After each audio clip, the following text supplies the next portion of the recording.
முதலமைச்சர் மு.க.ஸ்டாலின் தலைமையில் இன்று தமிழ்நாடு அமைச்சரவை கூட்டம் நடைபெறவுள்ளது. சட்டமன்ற பொதுத் தேர்தல் தேதிகள் விரைவில் அறிவிக்கப்பட உள்ள நிலையில் தேர்தல் நடத்தை விதிகள் அமலுக்கு வருவதற்கு முன்பாக சில முக்கிய திட்டங்களை செயல்படுத்த அரசு முனைப்பு காட்டுகிறது. இதன் ஒரு பகுதியாக தமிழகத்தில் தொழில் தொடங்க விருப்பம் தெரிவித்துள்ள பல்வேறு பன்னாட்டு நிறுவனங்களின் புதிய முதலீடுகளுக்கு ஒப்புதல் அளிக்க தமிழ்நாடு அரசு முடிவெடுத்ததாக கூறப்படுகிறது. அதன்படி இன்று மாலை சென்னை தலைமைச் செயலகத்தில் முதலமைச்சர் மு.க.ஸ்டாலின் தலைமையில் நடைபெறும் அமைச்சரவை கூட்டத்தில் புதிய தொழில் முதலீடுகளுக்கு அனுமதி வழங்குவது குறித்து முடிவு என கூறப்படுகிறது. இக்கூட்டத்தில் துணை முதலமைச்சர் உதயநிதி ஸ்டாலின், தலைமை செயலாளர் நா. முருகானந்தம், நிதித்துறை செயலாளர் உள்ளிட்ட உயர்மட்ட அதிகாரிகள் பங்கேற்கின்றனர்.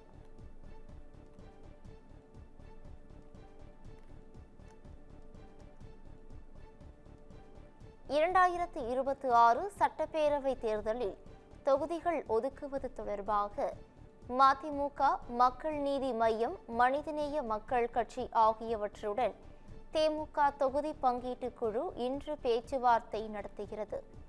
தொகுதி பங்கீடு பேச்சுவார்த்தையை திமுக நேற்று தொடங்கிய நிலையில் வழக்கம் போல் இந்த முறையும் இந்திய யூனியன் முஸ்லிம் லீக் கட்சியுடன் முதலில் பேச்சுவார்த்தை நடத்தப்பட்டது.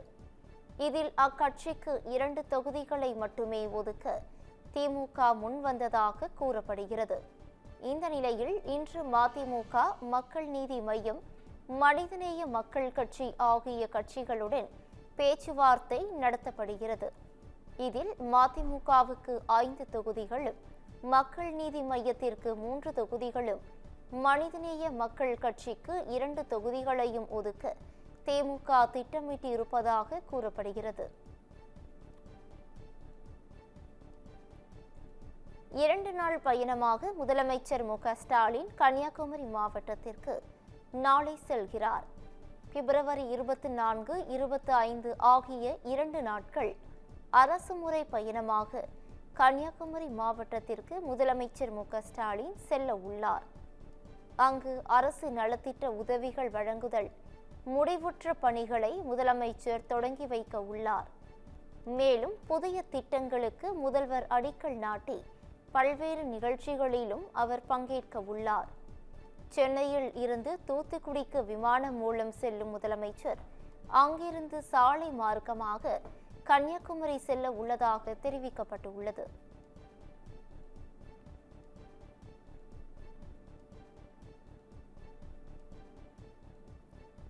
பல்வேறு நிகழ்ச்சிகளில் கலந்து கொள்வதற்காக முதலமைச்சர் மு.க.ஸ்டாலின் நாளை கன்னியாகுமரிக்கு புறப்படுகிறார். இது தொடர்பாக நாகர்கோவில் மாநகராட்சி மேயர் மகேஷ் வெளியிட்டுள்ள அறிக்கையில், தனி விமானம் மூலம் சென்னையில் இருந்து தூத்துக்குடி வரும் முதலமைச்சர் அங்கிருந்து சாலை மார்க்கமாக கன்னியாகுமரி வரவுள்ளதாக தெரிவிக்கப்பட்டுள்ளது. தொடர்ந்து கன்னியாகுமரி அரசு விருந்தினர் மாளிகை அருகே 1,45,00,000 ரூபாய் மதிப்பில் அமைக்கப்பட்டுள்ள திருவள்ளுவர் சிலை வெள்ளி விழா நினைவளைவு, கல்லறை விளைவில் அமைக்கப்பட்ட கருணாநிதியின் உருவச்சிலை முதலமைச்சர் திறந்து வைக்க உள்ளதாக கூறப்படுகிறது.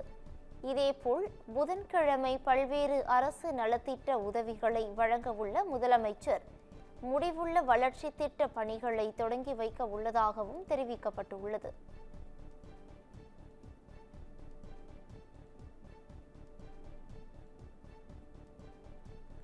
திருப்பரங்குன்றம் கோவில் தொடர்பாக நீதிமன்ற அவமதிப்பு நடவடிக்கை கோரப்பட்ட வழக்கில் அமைச்சர் ரகுபதியை எதிர்மனுதாரராக சேர்க்க உத்தரவிடுமாறு உயர்நீதிமன்ற மதுரை அமர்வில் மனு தாக்கல் செய்யப்பட்டுள்ளது.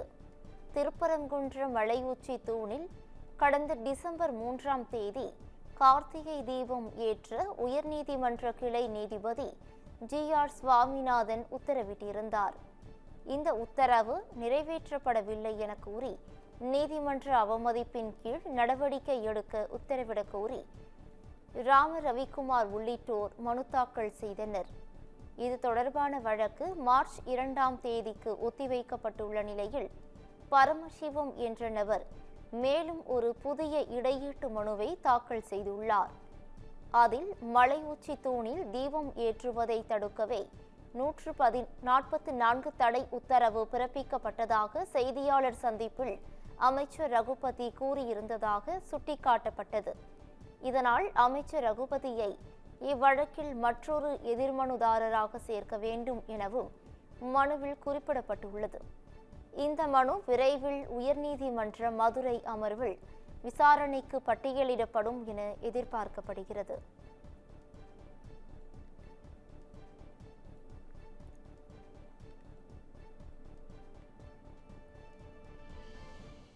மத்திய அமைச்சரும் தமிழ்நாடு பாஜக தேர்தல் பொறுப்பாளருமான பியூஷ் கோயல் வருகிற 26ஆம் தேதி மீண்டும் தமிழகம் வருகிறார்.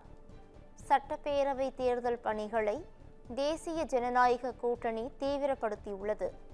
அதன் ஒரு பகுதியாக சென்னை அமைந்தகரையில் தேசிய ஜனநாயக கூட்டணியின் தேர்தல் பணிமனை திறப்பு விழா நிகழ்ச்சி பிப்ரவரி 26ஆம் தேதி நடைபெறுகிறது. இதில் என்டிஏ கூட்டணி தலைவர்கள் எடப்பாடி பழனிசாமி, நயினார் நாகேந்திரன், அன்புமணி, தினகரன் உள்ளிட்டோர் பங்கேற்க இருப்பதாக கூறப்படுகிறது. மேலும் நிகழ்ச்சியில் தமிழக பாஜக தேர்தல் பொறுப்பாளர் பியூஷ் கோயலும் பங்கேற்கிறார்.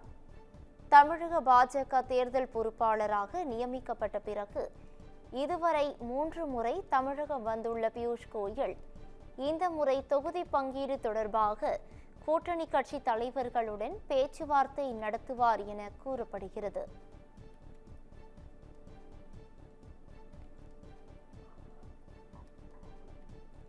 குடும்ப ஆட்சி முறைகேட்டில் திமுகவினர் சம்பாதித்த ஹவாலா பணத்தை பறிமுதல் செய்து மக்களிடம் திருப்பித் தருவோம் என்று அதிமுக பொதுச் செயலாளரும் எதிர்க்கட்சி தலைவருமான எடப்பாடி பழனிசாமி கூறியிருக்கிறார்.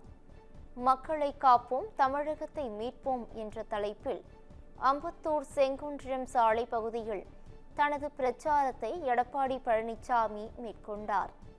அப்போது பேசிய அவர் 5 ஆண்டுகளாக முதல்வர் மு.க.ஸ்டாலின் அளித்த வாக்குறுதிகளை நிறைவேற்ற தவறிவிட்டதாக குற்றம் சாட்டினார்.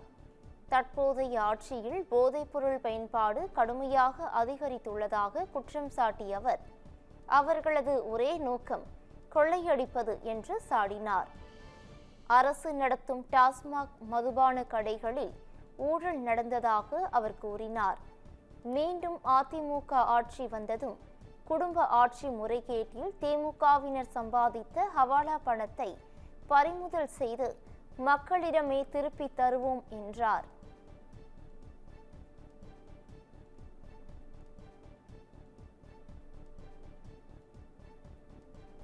திமுக ஆட்சியில் செய்யப்பட்ட மகளிர் நலத்திட்டங்கள் குறித்து இன்று முதல் வீடு வீடாக பரப்புரை மேற்கொள்ளப்படுகிறது. வெல்லும் தமிழ் பெண்கள் என்ற தலைப்பில் மார்ச் 8ஆம் தேதி வரை வீடு வீடாக சென்று திமுக மகளிர் அணி பரப்புரை மேற்கொள்கிறது. ஒவ்வொரு வாக்குச்சாவடியிலும் மாவட்ட செயலாளர்களால் வழங்கப்பட்டுள்ள பட்டியலின் அடிப்படையில் 10 மகளிரை கொண்ட குழு உருவாக்கப்பட்டுள்ளது. அக்குழுவின் சார்பில் ஒரு உறுப்பினர் வீதம் தேர்வு செய்யப்பட்டு தொகுதி அளவிலான பயிற்சி கூட்டங்களை நடத்திட வேண்டும் என்று முதலமைச்சர் மு.க.ஸ்டாலின் உத்தரவிட்டுள்ளார்.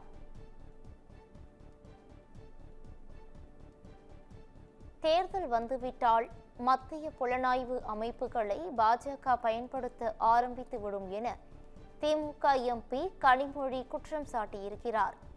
கூட்டணி கட்சிகளோடு பேச்சுவார்த்தை எப்போதும் சுமூகமாக தான் இருந்திருக்கிறது என்று கூறியவர், நீண்ட நாட்களாக இருக்கக்கூடிய உறவு, அதோடு கொள்கைக்காக உருவாகி இருக்கக்கூடிய கூட்டணி இது என தெரிவித்தார். அதனால் நிச்சயமாக எந்த பிரச்சனையும் இல்லாமல் நடக்கும் எனவும் அவர் கூறினார்.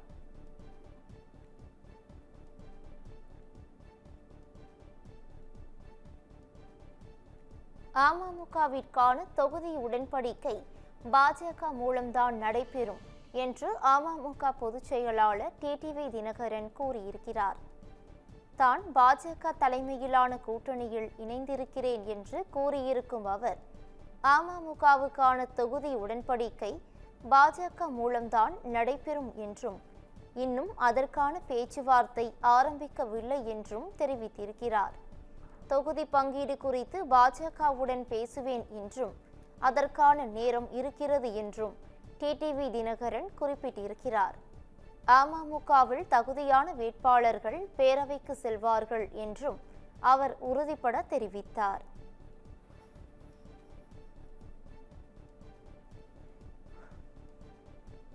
தமிழகம் வளர்ச்சி பெற வேண்டும் என்றால் திமுக ஆட்சியை அகற்றுவது அவசியம் என பாஜக முன்னாள் மாநில தலைவர் அண்ணாமலை கூறியுள்ளார். சென்னை சேப்பாக்கம் தொகுதியில் தேசிய ஜனநாயக கூட்டணி சார்பில் தெருமுனை பிரச்சார கூட்டம் ஞாயிற்றுக்கிழமை நடைபெற்றது. இக்கூட்டத்தில் பங்கேற்ற பாஜக முன்னாள் மாநில தலைவர் அண்ணாமலை பேசியபோது, துணை முதல்வர் உதயநிதி தொகுதியான சேப்பாக்கத்தில் அடிப்படை வசதிகள் கூட மேம்படுத்தவில்லை என குற்றம் சாட்டினார். மேலும் தமிழக மக்களை திமுக அரசு கடனாளி ஆக்கியுள்ளது என்று கூறிய அண்ணாமலை, அமைச்சர் நேரு உள்ளிட்டோர் மீது முறைகேடு புகார் சமர்ப்பிக்க பிறகும் நடவடிக்கை எடுக்கப்படவில்லை என கூறினார். தமிழகத்திற்கு வளர்ச்சி ஏற்பட திமுக அரசை வெளியேற்ற வேண்டியது அவசியம் எனவும் அவர் பேசினார்.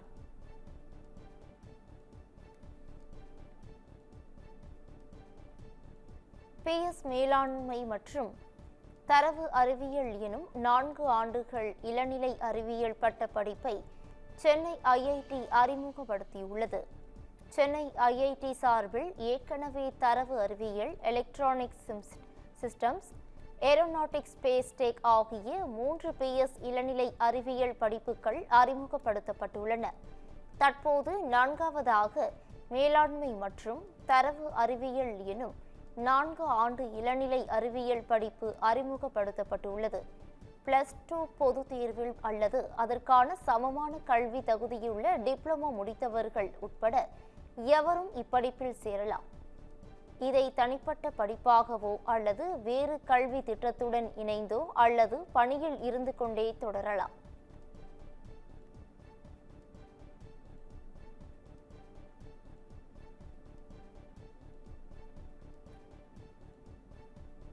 திமுகவுடன் தேமுதிக கூட்டணி அமைந்ததை விஜயகாந்த் ஆன்மா ஏற்காது என மத்திய இணையமைச்சர் எல் முருகன் விமர்சனம் செய்துள்ளார். அதிமுக பாஜக கூட்டணி பலமான கூட்டணியாக உள்ளது என கூறியவர், திமுக கூட்டணியில் காங்கிரஸ் இருக்குமா இல்லையா என்பது கேள்விக்குறியாகி உள்ளது என்றார். திமுக தேமுதிக கூட்டணியை உண்மையில் விஜயகாந்த் ஆன்மா ஏற்றுக்கொள்ளாது என்றும், அவர் கட்சி ஆரம்பித்தது திமுகவுக்கு எதிராகத்தான் என்றும் எல் முருகன் சாடினார். வாழ்நாள் முழுவதும் திமுகவிற்கு எதிரான அரசியல் செய்து வந்தவர் என குறிப்பிட்ட எல் முருகன், OPS திமுகவில் இணைந்தது போல கூறப்படுவது குறித்து அவரிடம்தான் கேட்க வேண்டும் என்றார்.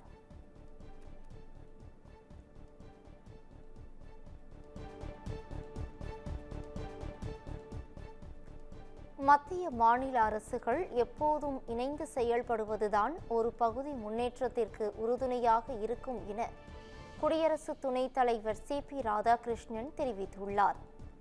சிவகங்கை மாவட்டம் திருப்பத்தூர் அருகே திருக்கோஷ்டியூரில் பிரசித்தி பெற்ற சௌமிய நாராயண பெருமாள் கோவிலில் அவர் சுவாமி தரிசனம் செய்தார். அப்போது செய்தியாளர்களிடம் பேசிய அவர், மத்திய மாநில அரசுகள் எப்போதும் இணைந்து செயல்படுவதுதான் ஒரு பகுதி முன்னேற்றத்திற்கு உறுதுணையாக இருக்கும் என்றார். அமெரிக்க அதிபர் ட்ரம்ப் 50% வரி விதித்திருந்ததை சுட்டிக்காட்டிய அவர், அதை 18% குறைத்ததால் நிச்சயமாக இது இந்தியாவின் பொருளாதார வளர்ச்சிக்கு உதவியாக இருக்கும் என்று நம்பிக்கை தெரிவித்தார்.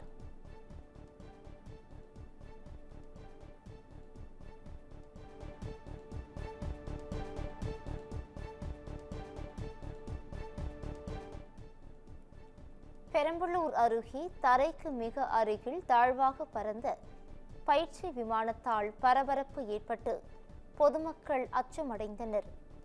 பெரம்பலூர் மாவட்டம் வெப்பந்தட்டை தாலுகாவிற்குட்பட்ட அணுக்கூர், குடிக்காடு உள்ளிட்ட ஒரு சில இடங்களில் பயிற்சி விமானம் தரைக்கு மிக அருகில் தாழ்வாக பறந்து சென்றது.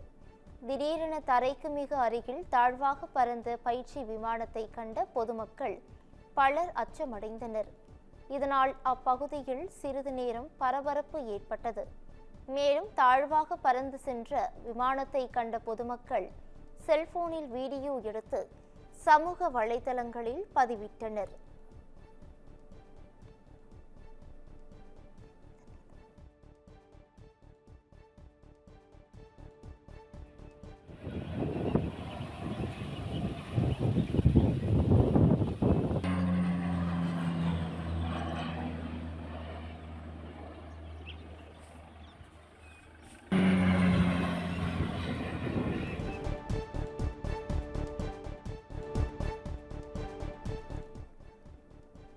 தமிழக வெற்றிக் கழக தலைவர் விஜய் பெரம்பூர் சட்டப்பேரவை தொகுதியில் போட்டியிட வேண்டும் என அக்கட்சியின் செயல் வீரர்கள் கூட்டத்தில் தீர்மானம் நிறைவேற்றப்பட்டுள்ளது. சென்னை வியாசர்பாடியில் பெரம்பூர் தொகுதி தாவேகா செயல் வீரர்கள் கூட்டம் நடைபெற்றது. இதில் கலந்து கொண்டு பேசிய தாவேகா தேர்தல் பிரச்சார மேலாண்மை பொதுச் செயலாளர் ஆதவ் அர்ஜுனா, வடசென்னையை வளர்ச்சி பாதைக்கு விஜய் அழைத்து செல்வார் என உறுதியளித்தார். தொடர்ந்து பெரம்பூர் தொகுதியில் விஜய் போட்டியிட வேண்டும் என்ற தீர்மானத்தை முன்மொழிந்தார்.